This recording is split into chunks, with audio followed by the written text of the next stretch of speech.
이 영상에서 소개해드릴 곳은 터키 최대 여행지이자 페르가몬의 왕인 에우메네스 2세가 기원전 190년에 건설한 히에라폴리스가 있습니다. 그리고 그 아래엔 목화의 성이라고 불리우는 석회 성분의 온천 파무칼레가 있어 고대로부터 성스러운 도시로 불렸던 곳입니다. 이전 영상에서 소개해드렸던 카파도키아에서 무려 8시간 이상을 이동한 후에야 이곳에 도착하게 되는데요. 카파도키아가 있는 네브시에르에서 버스로 이동할 경우 반드시 악사라이, 코냐, 베이시에르를 지나서 데니질레에 닿게 됩니다. 무려 시간이 한 9시간 반 정도가 소요되고요. 이곳이 클레오파트라가 사랑했던 온천, 바로 파무칼레입니다. 현재는 관광지로 변모했지만 아주 오래전엔 이곳에서 치료를 받기 위해 그리스, 로마, 또 메소포타미아 등지에서 사람들이 몰려들었다고 합니다. 흥미로운 건 천여 개의 석간묘가 아직도 늘어서 있는데요. 그것으로 봐서 이곳에 치료의 목적으로 왔다가 죽었던 환자들의 무덤이라는 설이 있습니다. 그걸 보면 얼마나 이곳이 유명했는지 알 수 있겠죠.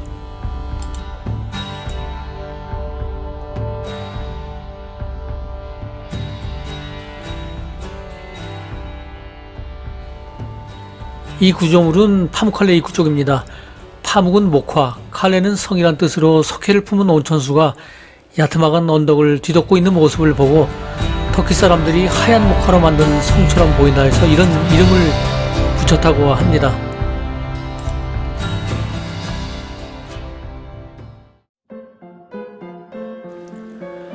터키 여행을 한 번이라도 하셨다면 이곳이 여행 코스에 꼭 들어가는 걸 아셨을 텐데요. 로마의 지배를 받으면서 히에라폴리스로 불렸던 이곳은 10만 명 이상이 살았을 거라고 합니다. 번성기 때는 대형 아고라와 극장, 목욕탕, 신전 그리고 체육관과 주택들의 흔적이 여전히 지금도 남아 있습니다. 지금 보시는 파무칼레는 멀리서 보면 마치 겨울철 눈이 온 모습입니다. 순백색 석회층에 파란 온천물이 담겨져서 여행길에 피로를 푸는 데는 딱인 것 같습니다. 온천물의 온도는 35도 정도입니다. 수천 년 전의 수온과 비슷해서 당시 이곳에서 몸을 담았던 사람들의 편안함을 공감할 수 있게 되더군요. 이곳의 여행 적기는 5월에서 6월 사이가 가장 좋습니다. 비가 오지도 않고 16도에서 한 27도 사이라서 코로나가 끝난 후 한 번쯤 계획해 보시는 것은 어떨까요? 하얗게 덮인 계단 모양의 석회암 테라스가 하늘이 맑을 때는 그 빛이 반사돼서 아름다움과 자연의 신비를 함께 느낄 수 있습니다. 석회의 성분을 다량 함유한 파무칼레의 온천수는 표면을 탄산칼슘 결정체로 뒤덮으면서 지금의 모습을 갖추게 되었는데요. 이 탄산수는 실제 류머티즘과 심장병 또 신장병 등 순환기 질환에 좋다고 하네요.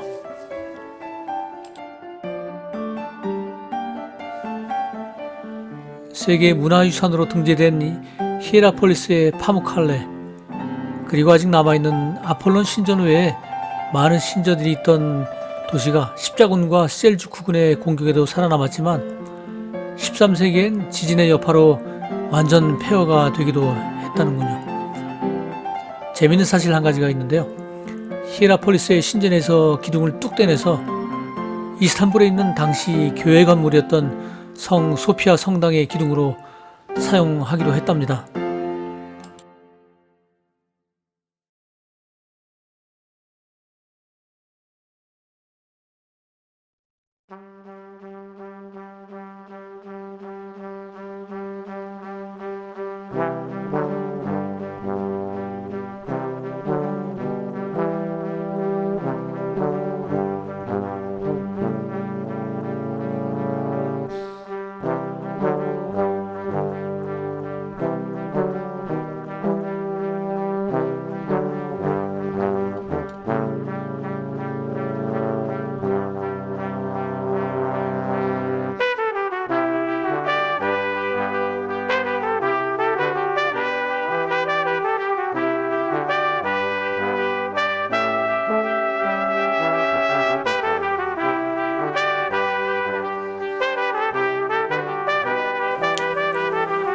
몽글몽글한 석회암과 따뜻한 온천물이 만나 하나의 성을 이루고 인간에게 이로움을 주는 자연의 이러한 모습은 우리가 열심히 관리하고 보호해야 할 문화유산입니다. 그러나 불행하게도 매년 제가 갈 때마다 조금씩 내려오는 온천수의 양이 주로 안타까웠는데요. 세월이 흘러도 이렇게 일정하게 물이 흘러줬으면 하는 그런 바람입니다.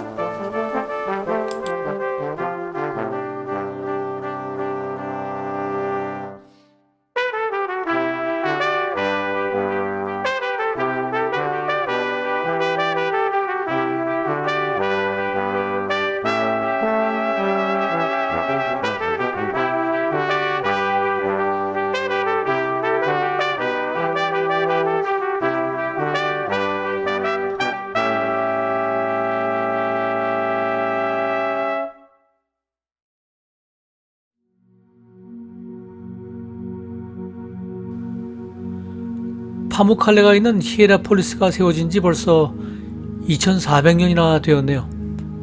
수천 년 동안 비와 바람 그리고 화산 등으로 지금은 폐허의 흔적만 남아있지만 넓은 대지를 감싸고 있는 이 히에라폴리스가 10만 명 이상이나 북적거리던 도시였다니 놀랍지 않습니까? 또 한 가지 특별한 건 히에라폴리스를 기독교로 개종시킨 사도 빌립의 기념 성당 자리가 있기도 합니다. 서기 87년 도미티아누스 황제에 의해 이곳에서 처형을 당했던 빌립과 그의 아들의 묘가 아직도 남아있고, 이 도시로 진입하는 입구에 세워진 요한계시록에 등장한 라오디게아 교회가 세워졌던 이와 함께 기독교인들에겐 성지 순례지로 수많은 사람들의 발자취가 남아있는 곳이기도 합니다. 온천지대인 이곳과 함께 히에라폴리스 유적지에서 5km 정도 떨어진 곳에는 철분을 많이 하면 붉은 온천이 있습니다. 데니즐리에서 동쪽으로 약 30km 정도 떨어진 카클루크 동굴이 바로 그곳인데요. 1999년 터키를 강타한 두 번의 대지진 이후에 발견된 이곳도 광천수와 함께 석회층이 형성되어 있어 제2의 파묵칼레로 불리고 있습니다. 만일 2000년 전에 그곳을 알았다면 그곳으로 몰렸을 텐데 말이죠.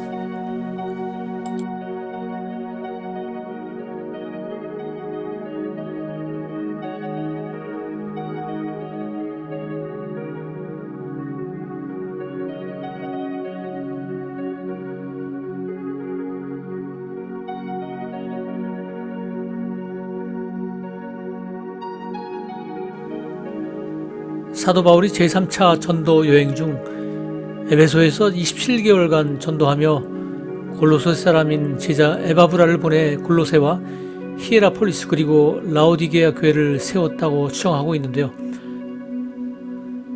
유적지 뒷산에 5, 6세기에 세운 사도 빌보 순교 기념관이 비교적 잘 보존되어 있습니다. 그리고 이곳에는 히에라폴리스 역사의 흔적이 또 하나 남아있는데요. 세베르스 시대에 만들어진 원형 극장이 바로 그것입니다. 에페소스의 아르테미스에게 바치는 의식과 희생 제물을 묘사한 장식도 볼 수 있으며, 대형 공동묘지는 그리스 로마 시대의 장례 풍습을 파악하는 데 도움이 되었겠죠.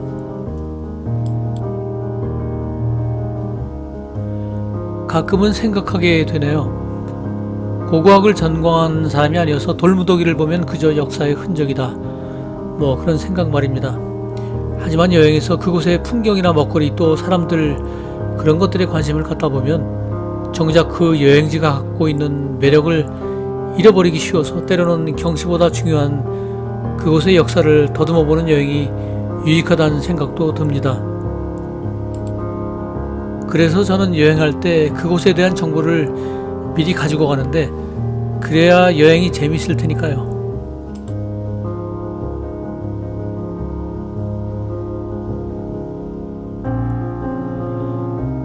지금까지 터키 데니즐리 히에라폴리스와 파묵칼레에 관한 이야기를 나눠봤습니다. 뭐 재미있을 수도 있지만 한편으로는 너무 유적지와 역사에 관한 이야기를 했나요? 한편으로는 지루할 수도 있겠지만 여러분들이 코로나 이후에 터키 여행을 하실 때 도움이 되실 수도 있겠다 싶어 오늘은 따분한 얘기지만 나누어 보았습니다. 양해해 주시기 바랍니다.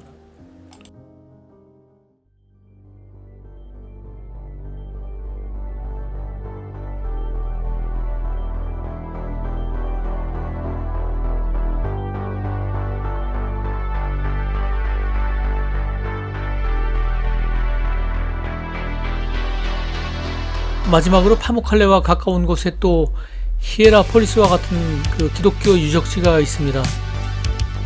파무칼레를 지척에 둔 성서상의 7대 교회 중 한 곳인 이 라오디게아 교회 유적지는 현대의 그 지명이 에스키 히사르로 소아시아 부르기아의 수도였으며 에베소에서 한 180km 정도 떨어진 지점에 위치하고 있습니다. 라오디게아라는 명칭은 알렉산더 사후에 그의 부인의 이름을 따서 도시 이름을 이렇게 라오디게아라고 불렀다고 합니다. 유적지가 있는 이곳에서 파무칼레까지 거리는 한 6.5km 정도가 되는데요. 히에라폴리스에서 온천물이 수로를 타고 여기 라오디게아에 도착하면 물이 식어서 덥지도 차지도 않은 물이 되었다고 하는 그 이유 때문에 성서상에는 이러한 미지근한 물과 같은 라오디게아 교회의 믿음이 덥지도 차지도 않았다고 책망하고 있습니다.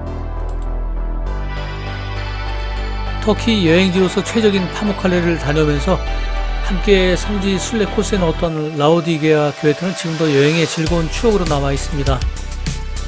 영상 시청 감사합니다.